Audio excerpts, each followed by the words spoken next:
જુગારધામ।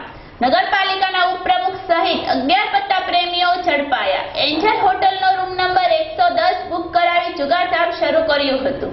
અહીંના જૂના માર્કેટિંગ યાર્ડમાં આવેલ એન્જલ લોડ્સમાં અમરેલી એલસીબીની ટીમ ત્રાટકી હતી અને 11 શખ્સોને રૂપિયા 4,63,200 ના મુદ્દામાલ સાથે ઝડપી લઈ સિટી પોલીસ સ્ટેશનના હવાલે કર્યા હતા।